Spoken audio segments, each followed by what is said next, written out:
Overnight, U.S. commandos fast-roped from helicopters onto the deck of an oil tanker in international waters. The vessel, that the MT Majestic X, was carrying Iranian oil through the Indian Ocean. No flag, no legitimate registry.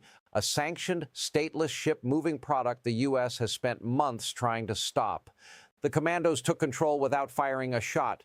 This is the third Iranian tanker the United States has seized in recent days. The Tfani on the 21st, the Tuska before that, where the Navy fired a 5-inch deck gun 3 times into the engine room before Marines boarded, and now the Majestic X taken quietly in the Indopacom area of operations, which means enforcement is going global. While that was happening, the USS George H.W. Bush was reportedly underway and heading toward the region.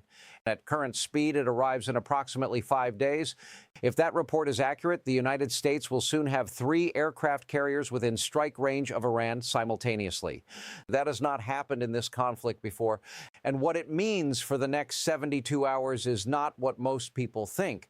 By the end of this, you'll understand why 3 carriers in this region doesn't just mean firepower. It means a decision has already been made at a level most coverage isn't tracking.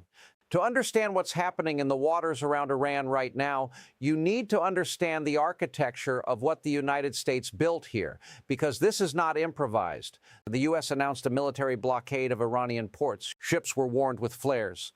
Then enforcement began. Maritime interdiction, the legal mechanism by which naval forces board and seize vessels in international waters. The Tfani was boarded April 21st. The Tuska came next. 3 shots from a 5-inch deck gun into the engine room, then Marines aboard. The Majestic X taken overnight in the Indian Ocean, no shots fired. Each seizure documented, posted, and photographed.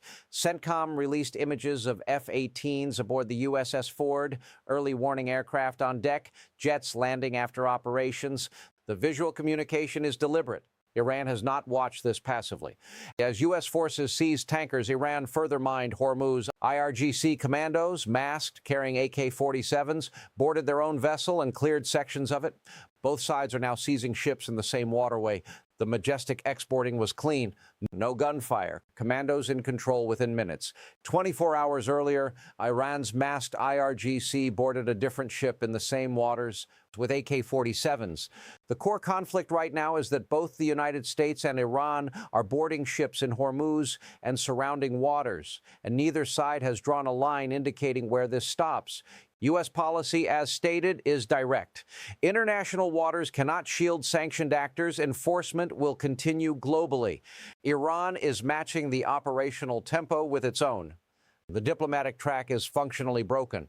Iran's foreign ministry confirmed no delegation would travel to Pakistan for the second round of talks. The ceasefire expires Wednesday evening. U.S. officials flew to Islamabad anyway for a table Iran publicly refused to sit at. Iran's judiciary chief stated publicly that Iran will definitely respond to the blockade. The word used was definitely. Now here's what changes the scale calculation entirely. The USS Lincoln is already positioned approximately 800 miles from Iranian targets. The USS Ford is positioned roughly 1,000 miles from Iran and 800 miles from Yemen. If the Bush joins them, the United States will have 3 operational aircraft carriers in the region simultaneously, approximately 270 fighter jets. Operating in rotation, that enables around-the-clock strike sorties.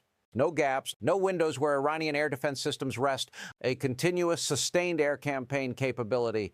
That force posture does not get assembled for deterrence alone. Deterrence requires presence, not saturation. I want to be precise about what I'm about to tell you, because the Strategic Command radio intercepts that came in alongside the carrier movement reports are the part of this story that nobody has explained yet.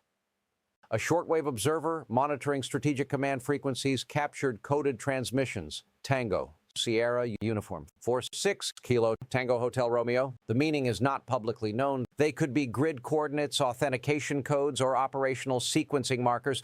What they are not is routine.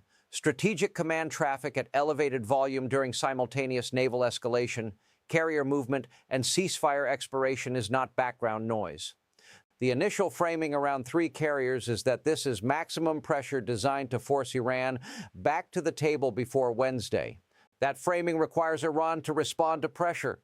The evidence from the past 72 hours is that Iran is matching pressure, not yielding to it. Iran mined Hormuz while U.S. ships were seized. Iran boarded its own vessel while the Majestic X operation was underway.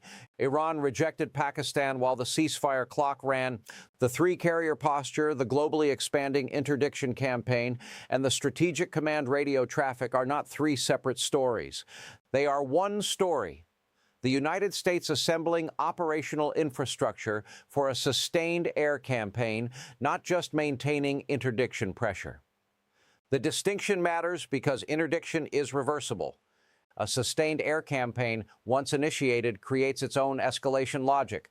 The Bush's arrival, if confirmed, signals Washington has assessed the probability of diplomatic resolution before Wednesday as low enough to warrant the force posture required for what comes after. Three carriers. Coded strategic command traffic, a ceasefire expiring Wednesday, and one detail about the Bush's route that almost nobody is asking about because if you ask it, the timeline changes. Here is what is confirmed as of April 23rd. U.S. Commandos seized the MT Majestic X overnight. It is the third Iranian tanker taken in recent days. U.S. enforcement will continue globally. Iran has simultaneously escalated. The ceasefire expires Wednesday evening. Here is what is unconfirmed but reported. The USS George H.W. Bush is heading toward the region 3 to 5 days out. Watch whether Iran issues its definite response before or after Wednesday. Watch whether the Bush's movement gets officially confirmed by CENTCOM. Watch whether any strategic command radio sequences get matched to known operational codes in open source analysis. The Commandos who fast roped onto the Majestic X did so in darkness without firing a shot.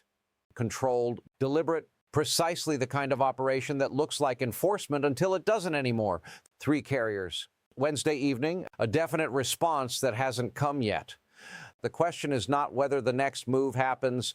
The question is which side makes it first. If you're watching this in real time, you're tracking one of the fastest moving military situations since the Gulf War, and the details that matter most are the ones that don't make the top headlines. The question worth leaving in the comments, do you think three carriers accelerates a diplomatic solution by raising the cost of refusal? Or does it make a deal harder by removing the ambiguity that gives Iran room to back down without losing face? Subscribe if you want continuous coverage as this develops, because the Bush confirmation, the ceasefire expiration, and Iran's stated response are all converging on the same 48 to 72-hour window. The next video goes into the full carrier strike group composition, what three carriers with their escort destroyers, submarines, and air wings actually represent as offensive capability versus deterrent posture. The difference between those two things is not technical, it's political. And right now, that decision is being made